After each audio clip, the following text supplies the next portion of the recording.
ഇന്ന് നമ്മളൊരു യാത്ര പോകാൻ പോവുകയാണ്. എങ്ങോട്ടേക്കാണെന്നല്ലേ പറഞ്ഞുതരാം, വാ.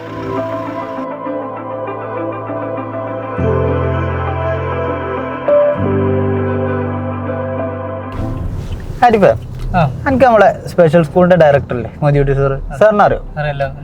എന്നാ സാറിനെ നമ്മളൊന്നും അറിയാത്തൊരു സംഭവം കൂടിയുണ്ട്. കഴിഞ്ഞ 47 കൊല്ലമായിട്ട് സാറിന്റെ ജീവിതത്തിൽ നടക്കുന്ന ചെറുതും വലുതുമായിട്ടുള്ള കാര്യങ്ങൾ, ഇപ്പൊ നാട്ടിലാരെങ്കിലും മരണപ്പെട്ടവര് ഓല ഡീറ്റെയിൽസ്, അതേപോലെ കുടുംബത്തിൽ ഏതെങ്കിലും പുതിയ കുട്ടികൾ ജനിച്ചു കഴിഞ്ഞാൽ ഓല വിവരങ്ങളൊക്കെ സാറിന്റെ ഡയറിയിൽ എല്ലാ ദിവസവും എഴുതും. അത് എഴുതി കഴിഞ്ഞ് രേഖപ്പെടുത്തിയിട്ടല്ലാതെ സാർ എന്തെയില്ല, കിടന്നുറങ്ങൂല. അങ്ങനെയാണ് ഈ കഴിഞ്ഞ 47 കൊല്ലമായിട്ടും സാർ ജീവിച്ചു വന്നിട്ടുള്ളത്. അപ്പൊ സാറിന്റെ ആ ജീവിതത്തിനെ പറ്റിയിട്ടും അല്ലെങ്കിൽ സാറിന്റെ ആ ഡയറി എത്തും അതൊക്കെ ഒന്ന് കാണാനും അതിനെ പറ്റിയിട്ടും നേരിട്ട് ചോദിച്ചറിയാനൊക്കെയാണ് നമ്മളിപ്പോൾ ഈ പോയിക്കൊണ്ടിരിക്കുന്ന യാത്ര. ഇനി ഇന്നത്തെ ഒരു വീഡിയോക്ക് ചെറിയൊരു ടിസ്റ്റും കൂടി ഉണ്ട്. അതെന്താണെന്നുള്ളത് നമുക്ക് വീഡിയോന്റെ അവസാനത്തിൽ എന്തായാലും അത് പറയാം. അപ്പം എന്നാൽ പിന്നെ നേരെ നമുക്ക് അങ്ങോട്ട് വിട്ടാലോ. ഓക്കെ.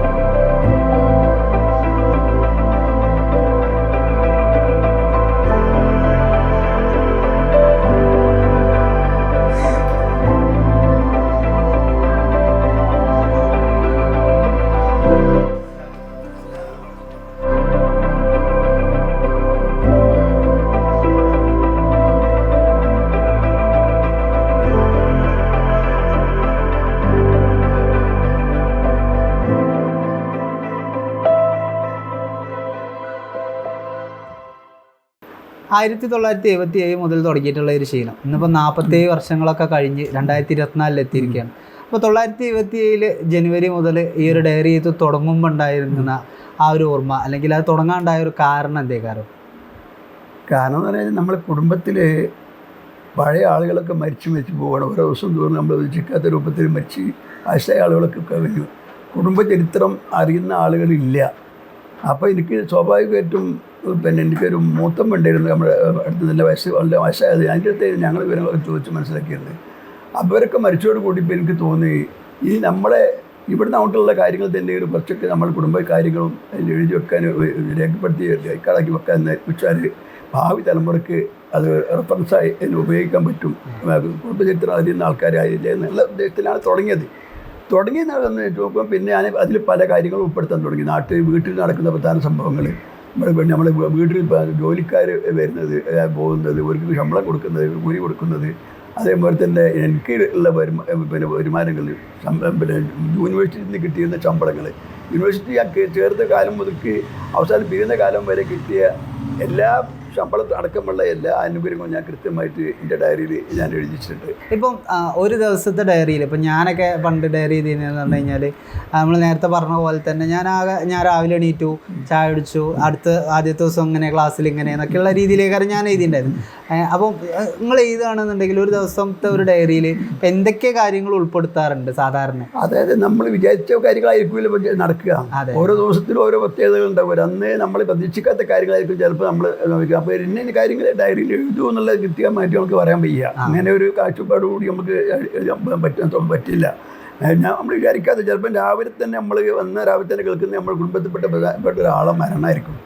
അപ്പോൾ ആ മരണം തീർച്ചയായിട്ടും അത് അല്ലെങ്കിൽ ഇപ്പോൾ കുടുംബത്തിൽ ആരും മരിച്ചാലും അത് എഴുതി വെക്കുന്ന ഒരു ശീലമുണ്ട്. അതിൻ്റെ ഡേറ്റ് മലയാളം, ഇംഗ്ലീഷ്, അറബി ഈ 3 ഡേറ്റുകൾ കൃത്യമായിട്ട് എഴുതി വെക്കുന്ന സ്വഭാവമുണ്ട്. അതല്ലാത്ത തന്നെ നമ്മുടെ നാട്ടിലെ പ്രമുഖ വ്യക്തികൾ മരിക്കുന്ന കാര്യങ്ങൾ, നാട്ടിൽ നടത്തുന്ന പ്രധാന സംഭവങ്ങൾ, പിന്നെ ഇവിടെ ആശുപത്രി വന്നത്, റോഡ് വന്നത്, പാലങ്ങൾ വന്നത്, സ്കൂൾ വന്നത്, അതിൻ്റെ ഉദ്ഘാടനം, നമ്മുടെ മദ്രസയുടെ 1ാം നില ആര് ഉദ്ഘാടനം ചെയ്തു, 2ാം നില എന്നെടുത്തു, അതിൻ്റെ ഉദ്ഘാടനം ആര് നടത്തി, ഇങ്ങനെ തുടങ്ങിയ വിവിധ കാര്യങ്ങൾ നാടുമായിട്ട് ബന്ധപ്പെട്ട കാര്യങ്ങളാണ് അധികം ഉണ്ടാവുള്ളൂ. മറ്റേ കാര്യങ്ങൾ മറ്റുള്ള ആളുകളൊക്കെ നമ്മൾ അത്ര എടുക്കേണ്ട ആവശ്യമില്ല. നമ്മുടെ പ്രദേശത്തുമായിട്ട് ബന്ധപ്പെട്ട കാര്യങ്ങളാണ് അധികം എഴുതുക. കൂട്ടത്തിൽ നമുക്ക് ഇപ്പോൾ ഞാൻ മഴദില്ല് വരാൻ തുടങ്ങിയിട്ട് നമുക്ക് മഴദിന് നടക്കുന്ന പ്രധാന സംഭവങ്ങൾ, അന്നേരം മാസാന്ത സ്ഥലത്തുനിന്നെല്ലാം നമ്മൾ വേറെ പ്രത്യേക ഇതൊക്കെ ഉണ്ടാവുമല്ലോ, VIP-കളൊക്കെ പങ്കെടുക്കുന്ന ചടങ്ങുകൾ, അതൊക്കെ ഉണ്ടെങ്കിൽ അതിലേക്ക് വിവരങ്ങളും ഉൾപ്പെടെ എഴുതി വെക്കാറുണ്ട്.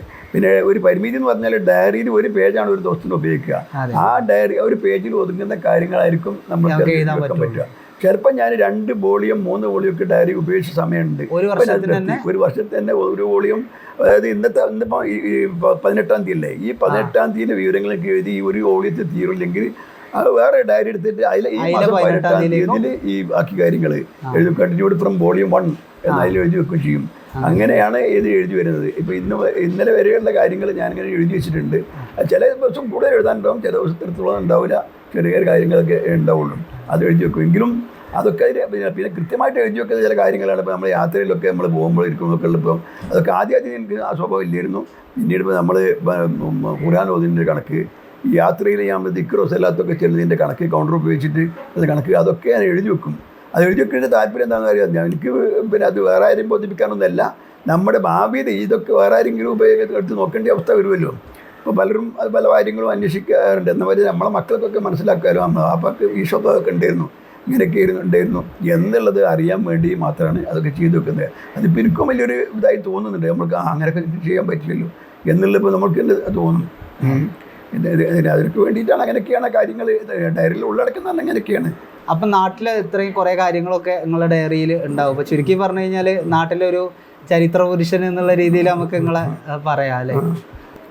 ഇപ്പോൾ ഈ നാട്ടിലെ വിശേഷങ്ങളൊക്കെ എഴുതി വെക്കും, അല്ലെങ്കിൽ നാട്ടിലെ വലിയ മഹാന്മാരും മറ്റുള്ളവരുടെയൊക്കെ മരണ വിവരങ്ങളും, അല്ലെങ്കിൽ നാട്ടിലെ സ്കൂളിന് തറക്കല്ലിട്ടതുപോലെയുള്ള വിശേഷങ്ങളൊക്കെ എഴുതി വെക്കുമ്പോൾ അത് പിന്നീട് എന്തെങ്കിലും ഒരു റെഫറൻസിനൊക്കെ വേണ്ടിയിട്ട് നാട്ടുകാർ പലപ്പോഴും ബന്ധപ്പെട്ട ഒരു അനുഭവങ്ങളൊക്കെ ഉണ്ടാവാറുണ്ട്. അതിൻ്റെ അവസരങ്ങളുണ്ട്. ഇതേമാതിരി തന്നെ പ്രധാനപ്പെട്ട പറയുകയാണെങ്കിൽ മറ്റാർക്കും ഇവിടുന്ന് കിട്ടാത്ത ചില വിവരങ്ങൾ എൻ്റെ അടുത്ത് നിന്ന് കിട്ടിയത് അനുഭവം ഉണ്ട്. കാരണം ഇവിടെ നമ്മുടെ നാട്ടിൽ ഒരു ശീലൻ്റെ ഒരു തങ്ങള് മുല്ലക്കോയ തങ്ങൾ എന്നിരുന്ന അദ്ദേഹത്തിന് അറിയപ്പെട്ടിരുന്നത്. അദ്ദേഹം അത്ര വലിയ ഈ പനമ്പുഴ തങ്ങന്മാരെ കുടുംബത്തിൽപ്പെട്ട തങ്ങളായിരുന്നു. നമ്മുടെ നാട്ടിലായിരുന്നു ജീവിച്ചിരുന്നത്. ഞാൻ ചെറുപ്പത്തിൽ അയാളെ കണ്ടിട്ടുണ്ട്. പക്ഷെ മരിച്ച് 1996 മരിച്ചു. മരിച്ചപ്പോൾ ഇയാളെ നമ്മളെ പള്ളിയിൽ ഇതിന് തൊട്ടടുത്ത് ഇവിടുത്തെ പള്ളിയിലെ മുദരിസുണ്ട്, നമ്മുടെ ചെറിയ പള്ളിയിൽ. അത് പിന്നെ പുത്തനത്താണി അനീഫ മുസ്ലിം അദ്ദേഹം ഈ തങ്ങളെ ഒരു ദിവസം സ്വപ്നത്തിൽ ദർശിച്ചു എന്നും തങ്ങൾ അദ്ദേഹത്തിൻ്റെ ഖബറ് ആളുകൾക്ക് അറിയപ്പെടുന്ന രൂപത്തിലൊന്ന് മാർക്ക് ചെയ്യണമെന്നും ഒരു ഫലകം അവിടെ വെക്കണം എന്നൊക്കെ കൽപ്പിച്ചു എന്നും പറഞ്ഞു കേട്ടു. അങ്ങനെ ഈ മുദരിസ് പല ആൾക്കാരുടെ അടുത്തും ചോദിച്ചു, ഈ തങ്ങൾ മരിച്ച ദിവസം ഈ മുല്ലക്കോയ തങ്ങൾ ഖബറ് അവർക്ക് അറിയാം, വേറെ മാർക്ക് ചെയ്തിരുന്നു. ഖബറായിട്ട് മുല്ലക്കോയ തങ്ങളെ ഖബറാണ് എന്നുള്ള പറഞ്ഞിട്ട് ആ വഴിയിൽ അടുത്ത് തന്നെയാണ് ഖബറുണ്ടായിരുന്നത്. അപ്പോൾ ഖബറെല്ലാവർക്കും അറിയാം. പക്ഷേ എന്ന് മരിച്ചു, ഫലമൊക്കെ വെക്കണമെങ്കിൽ അതൊക്കെ അറിയണമല്ലോ. എന്ന് മരിച്ചു എന്നുള്ള അയാൾ പലരും അന്വേഷിച്ചു, നാട്ടിലൊക്കെ അന്വേഷിച്ചപ്പോൾ ആർക്കും ഒരു വ്യക്തമായിട്ട് ഒരു ഐഡിയ ഇല്ല. അയാളെ ബന്ധുക്കൾ മുല്ലക്കോയ തങ്ങളെ ബന്ധുക്കളായിട്ട് ഈ നാട്ടിൽ ആരും ഇല്ലതാനും. അപ്പോൾ സ്വാഭാവികമായിട്ടും ഇവരിങ്ങനെ വശം പറഞ്ഞപ്പോൾ ഏതോ അയാൾ പറഞ്ഞു നമ്മളെ എൻ്റെ പേര് പറഞ്ഞു ഞാനിങ്ങനെ ഈ കാര്യങ്ങളൊക്കെ എഴുതി വെക്കാറുണ്ട്, ചിലപ്പോൾ മൂപ്പരടുത്ത് അന്വേഷിച്ചാൽ കിട്ടും, നിങ്ങളൊന്ന് അന്വേഷിച്ച് ബന്ധപ്പെട്ട് നോക്കി എന്ന് പറഞ്ഞു. അങ്ങനെ മൂപ്പര് ദർസിലെ ഒരു മുത്താലിമിനെ എൻ്റെ അടുത്ത് പറഞ്ഞയച്ചു. അപ്പോൾ എനിക്കെന്നാ ഉറപ്പില്ല, കാരണം ഞാൻ എഴുതി വെച്ചതിലുണ്ടോയെന്നുള്ളത്. ഞാൻ പറഞ്ഞു ഞാൻ നോക്കട്ടെ, ഉണ്ടാവാൻ സാധ്യത ഉണ്ട്, നോക്കട്ടെ എന്ന് പറഞ്ഞിട്ട് നോക്കിയപ്പോൾ കണ്ടു 1996 അദ്ദേഹം മരിച്ചത്. ഡേറ്റും കാര്യമൊക്കെ അതിലുണ്ട്. ഞാൻ കൃത്യമായിട്ട് ആ ഡേറ്റ്, ഇംഗ്ലീഷ് ഡേറ്റ്, അറബി ഹിജ്റ വർഷം തീയതി, മലയാളം തീയതി ഉൾപ്പെടെ എഴുതി കൊടുത്തയച്ചു. അപ്പോൾ അതിപ്പോൾ അവിടെ ശിലാഫലകമായിട്ട് മൂപ്പര് വെച്ചിട്ടുണ്ട്. ആ ഖബറൊക്കെ മൂപ്പര് മാർക്ക് ചെയ്ത് കുറച്ചും കൂടി ഒരു 2 വരി കല്ലൊക്കെ വെച്ചിട്ട് ഒന്ന് ശരിയാക്കി ഇതാക്കിയിട്ട് അവിടെ ഫലകം വെച്ചിട്ടുണ്ട്. അതിൻ്റെ പിന്നിൽ ഒരു ഭാഗമാവാൻ സാധിച്ചു. അതുകൊണ്ട് ഇപ്പോൾ അവിടെ ജിയാർത്തുകളൊക്കെ നടന്നുകൊണ്ടിരിക്കുകയാണ്. അപ്പോൾ ജിയാർത്ത് ചെയ്യാനൊക്കെ ആൾക്കാർക്ക് ഒരു സൗകര്യമായി. അതായത് മുല്ലപ്പോയത്തങ്ങളെ ഖബർ എവിടെയാണ് എന്താണെന്നുള്ളത് ആർക്കും അറിയില്ലായിരുന്നു. എന്ന് മരിച്ചു, ഇതൊക്കെ തന്നെ ഇരുന്ന് വളരെ വ്യക്തമായിട്ട് ആളുകൾക്കൊക്കെ മനസ്സിലാക്കാൻ പറ്റും ഈ ഒരു ഇത് നോക്കിയിട്ട്. പിന്നെ വേറെ തന്നെ എൻ്റെ കുടുംബത്തിലെ പല ആൾക്കാരും ഓരോ ഈ വാപ്പാൻ്റെ ഉമ്മാൻ്റെ അതേമാതിരി ബന്ധുക്കളൊക്കെ ആണ്ടുകൾക്ക് വരുമ്പോൾ നമ്മൾക്ക് ഒരു സംശയം പ്രകടിപ്പിച്ച്, വാപ്പ മരിച്ചിട്ട് ഇപ്പോൾ ഇത്ര കൊല്ലമായി, അല്ലെങ്കിൽ എത്രാമത്തെ ആണ്ടാണ് ഇപ്പോൾ ഇത്, എന്നാണ് ഇപ്പോൾ കൃത്യമായിട്ടുള്ള ആണ്ട്. അപ്പോൾ അങ്ങനെ വരുമ്പോൾ രജിസ്റ്റർ കാര്യങ്ങൾ നോക്കി ഞാൻ ചോദിക്കും, നമുക്ക് ഇത്ര കൊല്ലമായി നമുക്ക് കൃത്യമായിട്ട് പറയുമ്പോൾ ഇന്ന ഡേറ്റ്, ഇന്ന കൊല്ലത്തിന് ഇന്ന ഡേറ്റിനാണ് ഇപ്പോൾ മരിച്ചത്. അത് വളരെ ക്ലിയറായി. പിന്നെ വിഷയമില്ല. എനിക്കിപ്പോൾ നമ്മൾ ഈ പഞ്ചായത്തിലൊക്കെ ജനമരണ അതേപോലെ ഒരു മരണ രജിസ്റ്റർ ഞാൻ വെച്ചിട്ടുണ്ട്. കാരണം മരിക്കുന്ന വിവരം നമ്മൾ എങ്ങനെയാലും അറിയും. ജനിക്കുന്ന വിവരം ജനന രജിസ്റ്റർ വെക്കാത്തതിൻ്റെ കാര്യം ജനനം നമ്മൾ അറിയുന്നില്ല. കാരണം നമ്മൾ കുടുംബത്തിലാരെങ്കിലും ജനിച്ചെങ്കിലേ നമ്മൾ അറിയുന്നുള്ളൂ, അല്ലെ നാട്ടിലാരെങ്കിലും ജനിച്ചപ്പോൾ നമ്മൾ അറിയില്ല. അത് മരിച്ചാലേ നമ്മൾ അറിയുന്നുണ്ട്. ഒന്നാമത് ഇപ്പോഴത്തെ രീതി അങ്ങനെയാണല്ലോ. അപ്പം മരിച്ചാൽ അവർ വിളിച്ച് അത് പറയുന്നുണ്ട്, മൈക്ക് കെട്ടി മരിച്ചു വിവരം നാട്ടിൽ അറിയിക്കുന്നുണ്ട്. അപ്പോൾ സ്വാഭാവികമായിട്ടും നമ്മൾ അറിയും, അല്ലെങ്കിൽ ആരെങ്കിലും പറഞ്ഞെങ്കിലും അറിയും. ജനിച്ചത് നമ്മൾ അറിഞ്ഞോളുന്നില്ല. അതുകൊണ്ട് മരണത്തിൻ്റെ ഞാൻ ഒരു മരണ രജിസ്റ്ററായിട്ട് തന്നെ എഴുതി വെച്ചിട്ടുണ്ട്. 1000-ഓളം ആളുകൾ ഇപ്പോൾ ഞാൻ ഈ കുറഞ്ഞ കാലം കൊണ്ട് ഈ നാട്ടിൽ നിന്നും നമ്മുടെ കുടുംബത്തിൽ നിന്നും മരിച്ചവരായിട്ട് അതിൽ ആ രജിസ്റ്ററിൽ ഉണ്ട്. വന്നിട്ടുണ്ട്. ഈ മരണത്തിൻ്റെ കണക്കും കാര്യങ്ങളും നമ്മളെ മുസ്ലിങ്ങൾക്ക് മാത്രമാണോ അതോ മറ്റു മതസ്ഥരുടെ? അങ്ങനെയൊന്നും ഇല്ല. കാരണം മുസ്ലിങ്ങളല്ല, നമ്മളെ പരിസരത്തുള്ള ഒരുപാട് ഇപ്പോൾ ഇവിടെ ഒരു വൈദ്യന്മാരുണ്ട്, നേരെ അപ്പുറത്ത് നമ്മളെ ജയപ്രസിൻ്റെ ആൾക്കാരുണ്ട്, മറ്റു മതവിഭാഗത്തിൽപ്പെട്ട ആളുകളും മരിച്ചാൽ ഞാൻ എൻ്റെ അറേഷനിൽ കാണാം. പക്ഷേ നമ്മുടെ നാട്ടിൽ അത്ര ആളുകൾ ഈ ഇതര മതസ്ഥരായിട്ടുള്ള ആളുകൾ ഇവിടെ കുറവാണ്. അപ്പോൾ അവരുടെ മരണം കുറവായിരിക്കും. അതുകൊണ്ട് അതിൽ എഴുതി രേഖപ്പെടുത്തിയ രജിസ്റ്ററിലും എണ്ണം കുറവായിരിക്കും അവർ. എങ്കിലും ഒഴിവാക്കിയിട്ടില്ല. എൻ്റെ സ്നേഹിതന്മാരായിട്ടുള്ള ആളുകൾ തന്നെ പല പിന്നെ ഹിന്ദു സഹോദരന്മാർ മരിച്ചിട്ടുണ്ട്.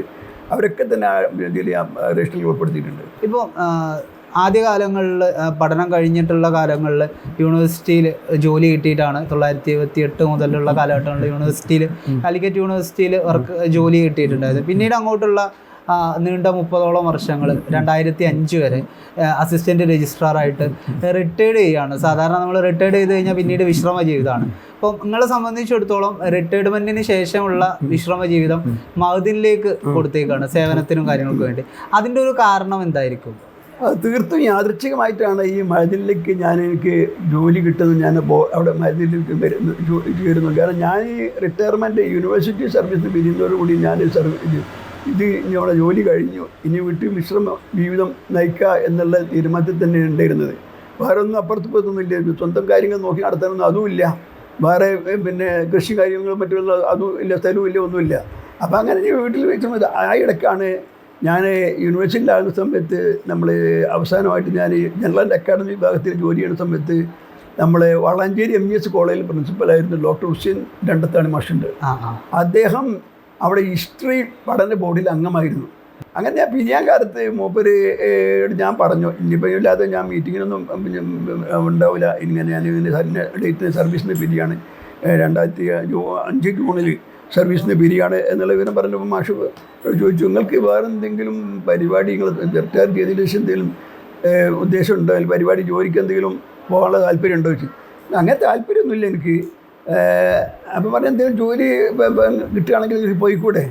ഞാൻ പറഞ്ഞു അങ്ങനെ ഇപ്പോൾ പറ്റാവുന്ന ജോലി എന്തെങ്കിലും ഉണ്ടെങ്കിൽ നാട്ടിലൊക്കെ ആണെങ്കിൽ ആലോചിക്കുക, എനിക്ക് ദിവസം വീട്ടിൽ തിരിച്ചെത്തേണ്ടതുണ്ട്, വീട് വിട്ട് ദൂരെ എവിടെയും പോകാൻ വയ്യ, ഇതാണ് അവസ്ഥ. അത് ഞാൻ പറഞ്ഞു മൂപ്പര്, ഞാനത് മറന്നു ചെയ്തു.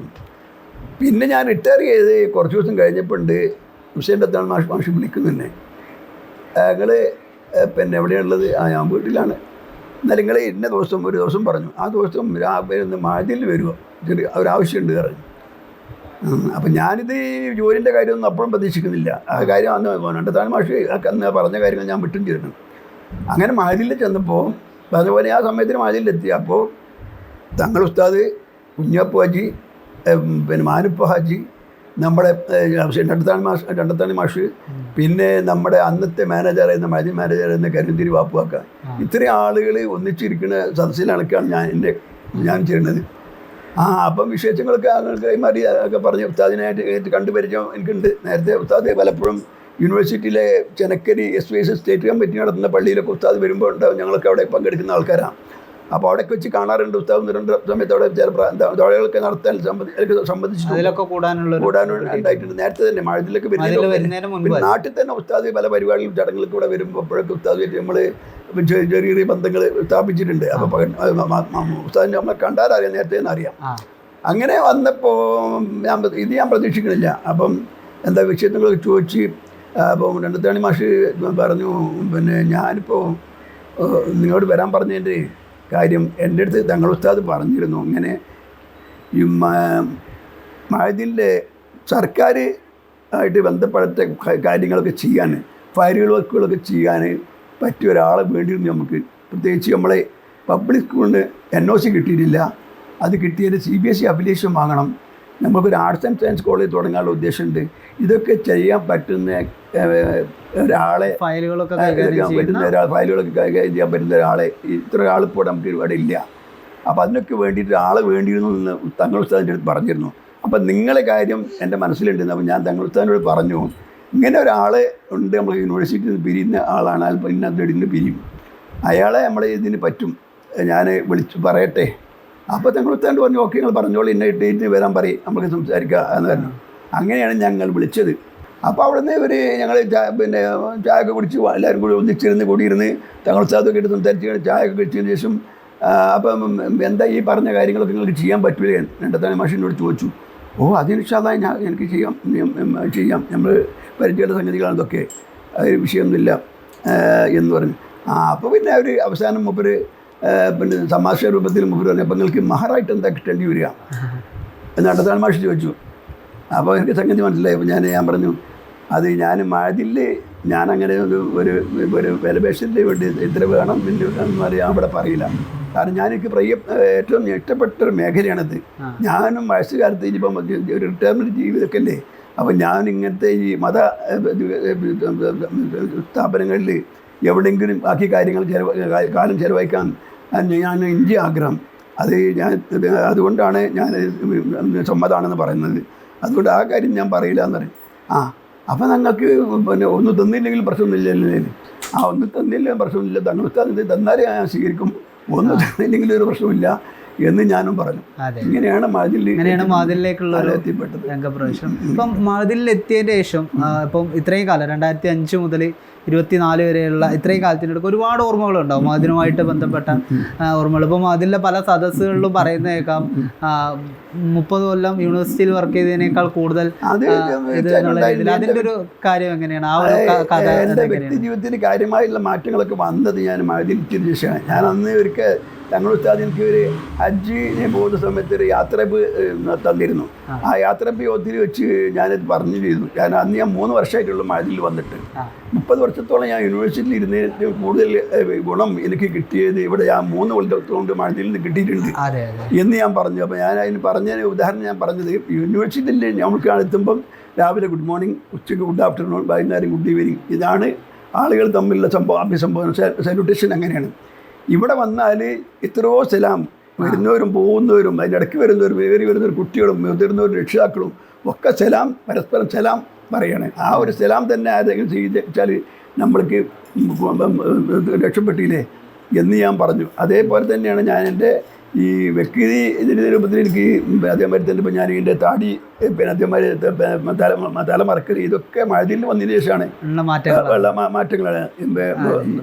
അതിന് മുമ്പ് അങ്ങനത്തെ വിഷയങ്ങളൊന്നുമില്ല. ഇപ്പം മഹദിനിലായാലും മുൻപ് യൂണിവേഴ്സിറ്റിയിലാണെന്നുണ്ടെങ്കിലും ഒരു നിശ്ചിത സമയത്തിലുള്ള ഒരു ജോലി, അത് കഴിഞ്ഞിട്ടുള്ള യാത്ര, അത് കഴിഞ്ഞതിന് ശേഷം വീട്ടിലെത്തിയിട്ട് വീട്ടിലെ പല കാര്യങ്ങളും. അപ്പോൾ ഇതിൻ്റെയൊക്കെ ഇത്രയും തിരക്കുകൾക്കിടയിൽ അല്ലെങ്കിൽ ഇത്രയും തിരക്കുകൾക്കിടയിലൊക്കെ ഒരു ദിവസത്തെ കാര്യങ്ങളൊക്കെ ഒരു ഡയറിയിലേക്ക് മാറ്റാൻ എപ്പോഴേക്കാരും നിങ്ങൾക്ക് സമയങ്ങൾ എങ്ങനെയാണ് കണ്ടെത്തുന്നത്? സാധാരണ രീതിയിൽ നമ്മളൊരു ദിവസത്തിൻ്റെ അവസാനം നമ്മൾ കിടക്കാൻ പോകുമ്പോഴാണല്ലോ, ഉറങ്ങാൻ പോകുമ്പോഴാണ് നമ്മൾ അന്നത്തെ ദിവസം നമ്മൾ അവസാനിക്കുക. അപ്പോൾ ഞാനും അങ്ങനെ തന്നെയാണ്. കാരണം അതിനിടയ്ക്ക് എന്തെങ്കിലും കാര്യങ്ങൾ സംഭവിച്ചാൽ അതും ഉൾപ്പെടേണ്ട ആണല്ലോ. അതിൽ നമ്മൾ പ്രാധാന്യം നോക്കിയിട്ടാണ് കാര്യങ്ങൾ പിന്നെ ഡയറിയിലേക്ക് എഴുതി വെക്കുക. ഡയറിൻ്റെ ഞാൻ പറഞ്ഞല്ലോ ചില പരിമിതി ഉണ്ട്. അപ്പോൾ നമ്മളൊരു പേജിൽ ഒതുക്കുന്നതാണ് ഒരു ദിവസത്തെ കാര്യങ്ങൾ. അപ്പോൾ ആ ഒരു ദിവസം എന്തൊക്കെ നടന്നു, ചില ദിവസം കാര്യമായിട്ടൊന്നും ഉണ്ടാവില്ല, എഴുതാനുണ്ടാവില്ല. ഞാൻ ഉറങ്ങാൻ കിടക്കുന്നതിന് മുമ്പായിട്ടാണ് അന്നത്തെ കാര്യങ്ങൾ എഴുതി പൂർത്തിയാക്കുന്നത്. ശരിക്കും ഇപ്പം എഴുത്തിനോടുള്ളൊരു ഇഷ്ടം കൂടി കൊണ്ടായിരിക്കുമല്ലോ ഇപ്പോൾ ഒരു ഇങ്ങനെ ഡയറി എഴുത്ത് എന്നുള്ളത്. ഇപ്പം നമ്മൾ എന്താ പറയുക, ഇപ്പോൾ ഡയറി എഴുതിൻ്റെ കൂടെ തന്നെ വേറെ കുറേ കാര്യങ്ങളൊക്കെ നമ്മൾ അറിഞ്ഞിട്ടുണ്ടായിരുന്നു. ഈ 70കളിലൊക്കെ കല്യാണ സദസ്സുകളിലൊക്കെ കൊട്ടിപ്പാട്ട്, അതേപോലെ വയല് സദസ്സുകളിൽ സ്വന്തമായിട്ട് എഴുതി തയ്യാറാക്കി ചിട്ടപ്പെടുത്തിയ മധുഗാനങ്ങൾ ഒക്കെ ഉണ്ടായിരുന്നു. അങ്ങനെ ഒരു കാര്യങ്ങളൊക്കെ അന്നത്തെ കാലം അങ്ങനെയൊക്കെ ആയിരുന്നു. കാരണം അന്ന് നാട്ടിൻ്റെ അവസ്ഥയൊക്കെ മാറിയാണല്ലോ. അന്ന് കല്യാണങ്ങൾ രാത്രിയിലെ കല്യാണങ്ങളാണ് അന്നൊക്കെ ഉണ്ടായിരുന്നത്. ഒരു 1970 കാലങ്ങളിലൊക്കെ 29 വർഷം മുമ്പ് കല്യാണങ്ങളൊക്കെ രാത്രിയിലാവും. എല്ലാ കല്യാണത്തിലും ഇതേമാതിരി അന്ന് മൈക്ക് സെറ്റ് ഉണ്ടാവും, പിന്നെ മറ്റേ ഗ്രാം ഫോൺ റെക്കോർഡുകൾ അതൊക്കെയാണ് അന്ന് ഉണ്ടാവുക. വേറെ സംഗീതോപകരണങ്ങൾ വേറെ കാര്യങ്ങളൊന്നും ഉണ്ടാവില്ല. അപ്പോൾ ഈ വായ്പാട്ട് അധിക കല്യാണങ്ങളിലും വട്ടപ്പാട്ട് എന്നൊക്കെ പറഞ്ഞ് വായ്പാട്ടുകൾ ഉണ്ടാവും. കല്യാണത്തിന് ബിയാപ്പിള വരുന്നിടത്തായാലും പുതുക്കം പോകുന്നിടത്തായാലും രണ്ട് വീട്ടുകളിലും ഒക്കെ തന്നെ. അപ്പോൾ അന്നത്തെ കാലം എന്നൊക്കെ പറഞ്ഞു കഴിഞ്ഞാൽ ഈ മൈക്ക് ഓപ്പറേറ്റർ റെക്കോർഡ് പിന്നെ ആ പാട്ട് വേണമെന്ന് പറഞ്ഞ് പെണ്ണുങ്ങളൊക്കെ പറയാം, അതൊന്ന് വെക്കി ഇതൊന്ന് വെക്കിയാൽ മൈക്രോ ഓപ്പറേറ്റർ ഭയങ്കര അന്ന് VIP ആണ്, മൂപ്പരാണ് അവിടുത്തെ പ്രധാനപ്പെട്ട ആൾ അന്ന്. അങ്ങനെ ഇടയ്ക്ക് പറയും നല്ല പാട്ട് പാടാൻ പറ്റുന്ന കുട്ടികളൊക്കെ ഉണ്ടാവും. അപ്പോൾ ഒരു ഓനൊരു പാട്ട് പാടിക്കോട്ടെ, അല്ലെങ്കിൽ മറ്റവൻ ഒരു പാട്ട് പാടിക്കോട്ടെ എന്ന് പറഞ്ഞിട്ട് അങ്ങനെ ആ കൂട്ടത്തിൽ ഞാനൊക്കെ അന്ന് മദ്രസയിലായിരുന്ന സമയത്ത് തന്നെ മദ്രസയിലെ സാഹിത്യ സമാജങ്ങളിലും മറ്റേലും പരിപാടിയിലൊക്കെ പങ്കെടുത്ത് പാട്ടുകളൊക്കെ പാടുമ്പോൾ ആൾക്കാർക്കൊക്കെ ഇഷ്ടപ്പെടുന്നുണ്ടായിരുന്നു. അന്ന് നമുക്ക് കുറച്ചൊക്കെ തിരക്കില്ലായിരുന്നു, പാടാനൊക്കെ ഉള്ള കഴിവുണ്ടായിരുന്നു. അപ്പോൾ അങ്ങനെ ആളുകൾ പറയാം എന്നാൽ മൂപ്പര് മഞ്ജുക്കുട്ടി ഒരു പാട്ട് പാടിക്കോട്ടെ പറഞ്ഞാൽ അങ്ങനെ പാടി പലയിടത്തും ഇങ്ങനെ സദസ്സുകളിലേക്ക് ഇങ്ങനെ കല്യാണ സദസ്സുകളിലൊക്കെ പാടാൻ അവസരം കിട്ടി. അങ്ങനെ പാടി എനിക്കും അതൊരു പിന്നെ ഒരു ശീലമായി വന്നു. അപ്പോൾ അതിൽ തന്നെ പിന്നെ കെട്ടിപ്പാട്ട് എന്ന് പറഞ്ഞൊരു പാട്ടുണ്ട്. എന്ന് പറഞ്ഞാൽ ആ നിമിഷത്തിൽ വെച്ചിട്ട് ഒരു കല്യാണ സദസ്സിൽ വെച്ചിട്ട് അവിടെ വെച്ചിട്ട് നമ്മളൊക്കെ പാട്ട് പാട്ടാണ്. അത് മുൻകൂർ തയ്യാറാക്കി വന്ന പാട്ടൊന്നുമില്ല. അത് അതിൽ ഉള്ളടക്കം എന്ന് പറഞ്ഞാൽ ആ കല്യാണ ഇതിൽ സംബന്ധിച്ച ആളുകളെ ആ വീട്ടുകാരൊക്കെ പ്രകീർത്തിച്ചുകൊണ്ടുള്ള അതിലെ VIPs ഒക്കെ ഉണ്ടാവില്ല വരുന്ന കല്യാണത്തിന് വരുന്ന അതിലെ VIPസിൻ്റെ ഓരൊക്കെ നമ്മളെ പ്രകീർത്തിച്ചുകൊണ്ടുള്ള പാട്ട്, കല്യാണത്തിൽ കല്യാണ വീട്ടുകാരൊക്കെ ആശംസകൾ അറിയിച്ചുകൊണ്ടുള്ള പാട്ട്. അങ്ങനെ ഉണ്ട്. അങ്ങനെ അപ്പം അതിൽ തൃപ്തിപ്പെട്ട ആളുകൾ സന്തോഷം രേഖപ്പെടുത്തി സമ്മാനങ്ങളൊക്കെ അതിലേക്ക് വട്ടത്തിലേക്ക് എറിഞ്ഞു തരുന്ന പതിവൊക്കെ ഉണ്ട്. അതെ, പൈസ പിന്നെ നോട്ടുകളായിട്ടും അന്നൊക്കെ തന്നെ ₹1, ₹2, 50 പൈസ പിന്നെ അണയൊക്കെയുള്ള കാലത്തൊക്കെ ഉണ്ടായിരുന്നു. പിന്നെ അപ്പോൾ അത് അങ്ങനെയൊക്കെ അന്നത്തെ രീതി അങ്ങനെയാണ്. അപ്പോൾ അതിലൊക്കെ പങ്കെടുത്തിട്ടുണ്ട്. അങ്ങനെ സമ്മാനങ്ങൾ കിട്ടിയിട്ടുണ്ട്. ഞാൻ കിട്ടിയ സമ്മാനങ്ങൾ ഞാൻ പിന്നെ കച്ചേരിക്കാർക്ക് തന്നെ കൊടുത്തിട്ടുണ്ട്. കോഴിക്കോട് നിന്ന് അന്നത്തെ കാലത്ത് കല്യാണത്തിന് അവിടത്തേക്ക് അതിനാണ് പാട്ട് സംഘങ്ങളെ കൊണ്ടുവരിക. സാമ്പത്തികമായി ശേഷിയുള്ള ആൾക്കാർ ഈ ഗായക സംഘങ്ങളെ കൊണ്ടുവരും. അവരെ കൂട്ടത്തിൽ ഏറ്റവും വലിയ ഉണ്ടാകുന്ന ഹാർമോണിയൊക്കെ ഉണ്ടാവുള്ളൂ, മറ്റുള്ള സംഗീതോപകരണങ്ങളൊന്നും അന്നില്ല. അത് വട്ടപ്പാട്ട് എന്ന് പറഞ്ഞാൽ ഈ പാട്ട് വട്ടത്തിൽ ഈ പിന്നെ ഇരുന്നു കൊണ്ട് കൈകൊട്ടി പാടലുണ്ടാകും. ഒരാൾ ഈ കോളാമ്പിമാരുള്ള നമ്മൾ ഓടിൻ്റെ കോളാമ്പി എഴുതുന്നുള്ളൂ. അതിൽ ഈ നമ്മുടെ കഴുങ്ങിൻ്റെ പാളയുണ്ടല്ലോ, പാള വിഷറിയാക്കിയിട്ട് ആ വിഷറിൻ്റെ കൊണ്ടിങ്ങനെ അടിക്കും. അതൊക്കെയാണ് മുട്ടിയിട്ടൊക്കെയാണ് പാടുക. പിന്നെ ബാക്കിയുള്ള ആൾക്കാർ കൈ കൊട്ടിയിട്ട് പിന്നെ കിന്നാരം എന്ന് പറഞ്ഞ ഒരു സാധനമുണ്ട്. അതൊക്കെയാണ് അന്നത്തെ സംഗീതോപകരണങ്ങൾ. അതൊക്കെ വെച്ചുള്ള വായ്പാട്ടുകൾ. അത് പുതിയാപ്പളിൻ്റെ വീട്ടിലുണ്ടാവും, ചിലപ്പോൾ പെണ്ണിൻ്റെ വീട്ടിലുണ്ടാവും. എന്നിട്ട് പുതിയാപ്പളിൻ്റെ കൂടെ രാത്രി പെട്രോമാക്സ് ഒക്കെ തലയിൽ വെച്ച് പുതുക്കൊക്കെ പുതിയാപ്പളെ പുറപ്പെട്ട് ഇവിടെ ഈ പാട്ട് പാടുന്ന സംഘങ്ങൾ പുതിയാപ്പളിൻ്റെ അകമ്പടിയായിട്ട് പോകും. അവിടെ എത്തുമ്പോൾ അവിടുത്തെ പാട്ടുകാരുണ്ടാവും, പുതിയണ്ണിൻ്റെ വീട്ടിലുള്ള പാട്ടുകാർ. ഒരു വരെ വഴിയിൽ വെച്ചിട്ട് എതിരേറ്റൊന്നാണ് വീട്ടിലേക്ക് കൊണ്ടുപോകും. അപ്പോൾ അവർ പാട്ടും പാടിയിട്ട് ഇങ്ങോട്ട് വരും. കല്യാണ പന്തലിൽ ഇവർ 2 കൂട്ടരും കൂടി ചിലപ്പോൾ മത്സരിച്ചാൽ പാട്ട് നടക്കും. അപ്പോൾ കല്യാണത്തിന് നമ്മൾ പുയ്യാപ്പളെ പോയവർക്ക് വരെ തിരിച്ചു വരാൻ പറ്റാത്ത അവസ്ഥ വരും. അങ്ങനെയൊക്കെയുള്ള ഇതുണ്ടായിട്ട് നേരെ പോലുന്ന സംഭവമൊക്കെ ഉണ്ടായിട്ടുണ്ട്. വയലു സദസ്സിലും അതേമാതിരി തന്നെ വയലു സദസ്സിലും ഇതേമാതിരി അവിടെ പിന്നെ ഇങ്ങനത്തെ പാട്ടുകളൊന്നുമല്ല, അവിടെ ഭക്തി ഗാനങ്ങൾ മധുഹ ഗാനങ്ങളൊക്കെ നമ്മൾ പോയിട്ടുണ്ട്. അങ്ങനെ പാടിയിട്ടുണ്ട്. ഞാമത്തെല്ലാം ഞാൻ ഒരു 8-10 പാട്ടുകൾ ഇതേമാതിരി മധുഹ ഗാനങ്ങൾ എഴുതി അതിൽ 3 പാട്ടുകൾ അച്ചടിച്ച് പ്രസിദ്ധീകരിച്ച് അത് ഈ വയല് സദസ്സുകളിൽ പ്രത്യേകിച്ചും വലിയ അന്നത്തെ വലിയ വയല് പിന്നെ ഒരു വലിയ പണ്ഡിതനായിരുന്നു ശുഖപുരം ഉസ്താദ്, ശുഖപുരം കേട്ട് കാണും. അപ്പോൾ അദ്ദേഹത്തിൻ്റെ വയലുകൾ ഒക്കെ വളരെ ഞങ്ങളെ ആകർഷിക്കുന്ന വയലാണ് അന്നത്തെ കാലത്തൊക്കെ വലിയ ആൾക്കൂട്ടം. അത് നമ്മുടെ തുറക്കലങ്ങാടിയിൽ, അതേമാതിരി തന്നെ നമ്മുടെ ഉങ്ങുകൽ നമ്മുടെ തയ്യബാദനിൻ്റെ നാട്ടിനടുത്തുള്ള അവിടെയൊക്കെ വലിയ സദസ്സുകൾ ഈ വയല് ഇയാളെ അദ്ദേഹത്തിൻ്റെ വയലുണ്ട്. അവിടെയൊക്കെ തന്നെ ഞാൻ ഈ പാട്ടുകൾ പാടിയിട്ട് സ്റ്റേജിൽ വെച്ചിട്ട് നമ്മൾ പാടും. ആ പാട്ട് അവിടെ വിൽപ്പനയ്ക്ക് കിട്ടുമെന്ന് പറഞ്ഞൊരു അനൗൺസ്മെൻറ്റും വരും. അതിൻ്റെ നമ്മളെ കൂട്ടത്തിൽ നമ്മളെ സ്വന്തമായിട്ട് എഴുതി പ്രസിദ്ധീകരിച്ച് അന്ന് 10 പൈസയ്ക്കാണ് ആ പാട്ടിന് വില, 3 മധുഹ ഗാനങ്ങൾ എന്നും പറഞ്ഞിട്ട് അങ്ങനെ വിറ്റിട്ടുണ്ട്. അങ്ങനെ നമ്മുടെ കൂട്ടുകാരൊക്കെ കൂടെ ഞങ്ങൾ തമാശയ്ക്ക് ആ പൈസയൊക്കെ നമ്മളെന്തെങ്കിലും വരുമ്പോൾ ചായയും വെള്ളമൊക്കെ കുടിച്ച് അങ്ങനെ പോരുന്ന വിഷയങ്ങൾ നമുക്കൊക്കെ ഉണ്ടായിട്ടുണ്ട്. ഇപ്പോൾ വീട്ടിൽ ആരൊക്കെയുണ്ട്? വീട്ടിലിപ്പോൾ ഭാര്യയും 5 മക്കളും, അത് 4 പെൺമക്കൾ, ഒരു മകന്. പെൺമക്കളെല്ലാം കല്യാണം കഴിച്ച് പോയി. മകനിപ്പോൾ ഞാൻ ഈ സർവീസിന് പിരിഞ്ഞതിന് ശേഷം യൂണിവേഴ്സിറ്റിയിൽ ഓവർസിയറായിട്ട് വർക്ക് ചെയ്യുകയാണ് ഇലക്ട്രിക്കൽ വിഭാഗത്തിൽ. മോന് ഇവിടെ ഉണ്ടോ? മോനെ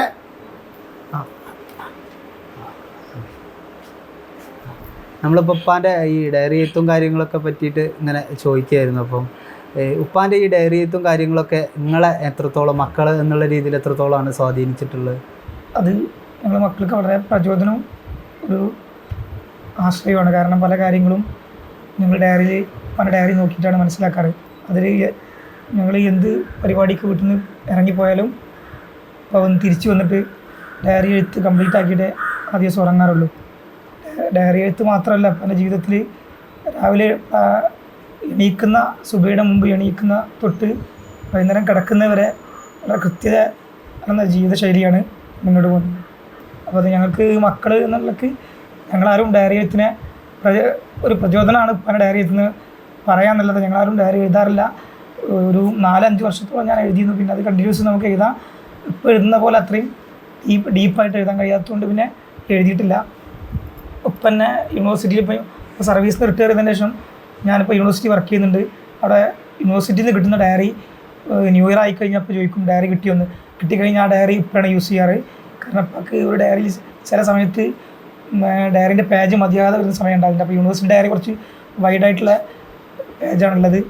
ചില സമയത്തൊക്കെ യൂണിവേഴ്സിറ്റി ഡയറി ഞാൻ സർവീസുള്ള സമയത്ത് എനിക്ക് കിട്ടുന്ന ഡയറി പോലും ഇപ്പോഴാണ് കൊടുക്കാറ്. ഇപ്പോഴാണ് ഡയറി എഴുതാറ്. ഇപ്പം നിങ്ങൾ എഴുതിയിട്ടുള്ള ഡയറികളൊക്കെ ഇപ്പോൾ ഇവിടെ തന്നെ ഉണ്ട്, ഒരു കൊല്ലത്ത് വിട്ടു പോയിട്ടില്ല. നമുക്ക് അതൊക്കെ ഒന്ന് പോയി കാണാലോ. പിന്നെ പറഞ്ഞ ഞാൻ സൂക്ഷിച്ചു വെച്ച ഡയറികളാണിത്. 77 മുതൽക്കുള്ള ഡയറികൾ, 2022 വരെയുള്ള ഡയറികൾ ഇവിടെ ഉണ്ട്. 2 വർഷത്തെ ഡയറി ഞാൻ എൻ്റെ റെഫറൻസിനും ബാക്കി കാര്യങ്ങൾ ചെയ്യാൻ വേണ്ടി എൻ്റെ അപ്പുറത്ത് ഉള്ളത്. ബാക്കി എല്ലാ ഡയറികളും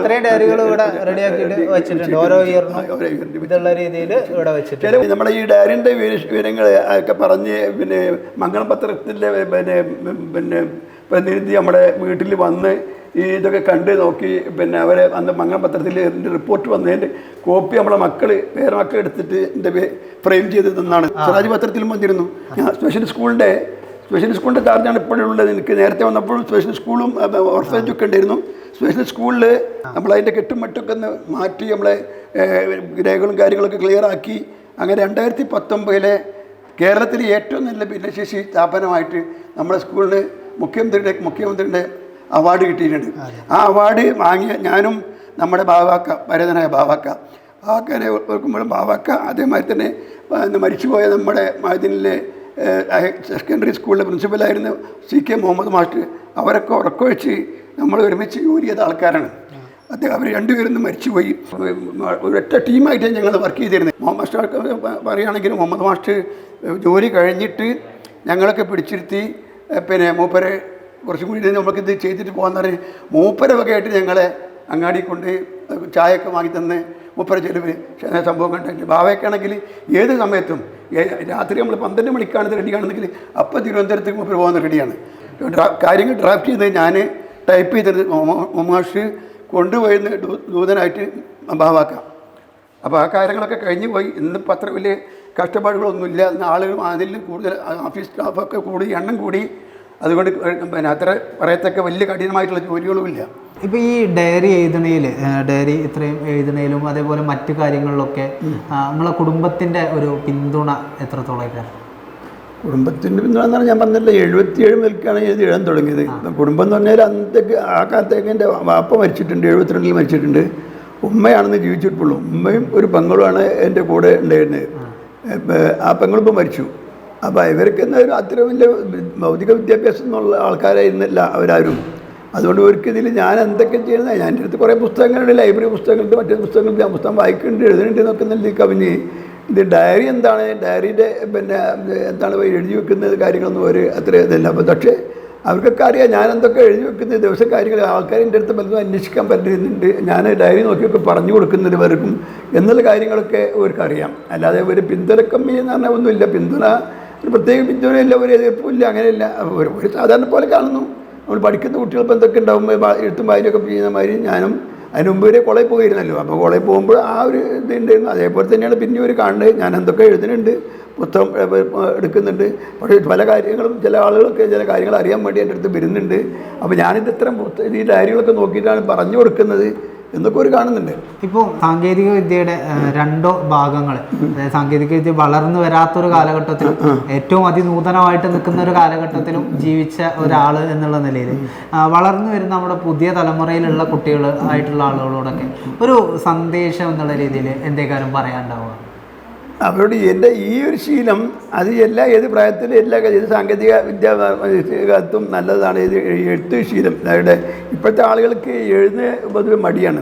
അപ്പോൾ എല്ലാം ഓൺലൈനും കാര്യങ്ങളും ഇങ്ങനെയൊക്കെ ആയി പരീക്ഷയ്ക്ക് പോലും നമ്മൾ കൂടുതൽ എഴുതേണ്ട വിഷയങ്ങളൊന്നും വരുന്നില്ല.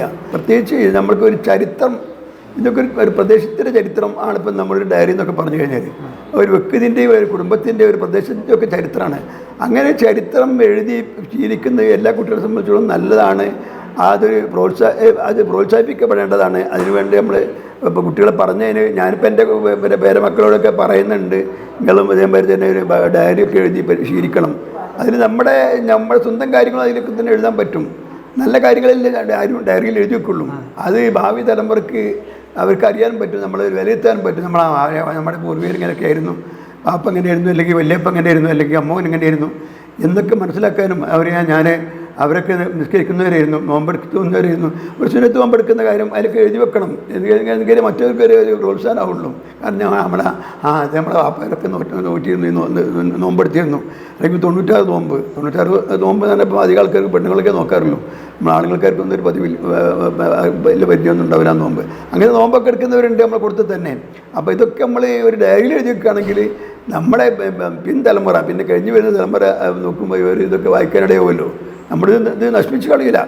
അപ്പോൾ കുറേ കാലം കഴിയുമ്പോൾ ഇത് ദ്രവിച്ച് വേറെ എന്തെങ്കിലും ചെയ്ത് വെക്കേണ്ടി വരും. വില വെക്കാൻ സമയം എന്തെങ്കിലും അതാക്കിയിട്ട് അത് നശിച്ചു പോകാതൊക്കെ എന്തെങ്കിലും ചെയ്യേണ്ടി വരും. അപ്പോൾ അതെന്നെ അവർ നമ്മളെ വിലയിരുത്തും. ഇവരൊക്കെ അപ്പോൾ നമ്മളും എങ്ങനെയൊക്കെ ആവണം എന്നുള്ളൊരു തോന്നൽ അവർക്കും ഉണ്ടാവും. അങ്ങനെ അവർക്കൊരു പ്രൊമോട്ട് ചെയ്യും പിന്നെ കാര്യങ്ങൾ, ഒരു ഉത്തേജനമായിട്ട് വരുവർക്ക്. അപ്പോൾ അത് നല്ലതാണ്. അത് തലമുറക്കപ്പെട്ട കുട്ടികൾക്കും തലമുറക്കും സ്വീകരിക്കാവുന്ന ഒരു കാര്യമാണെന്നുള്ളതാണ് എനിക്ക് പറയാനുള്ളത്. നമ്മളെ ആർട്ടിസ്റ്റിനെ വിളിച്ചണം.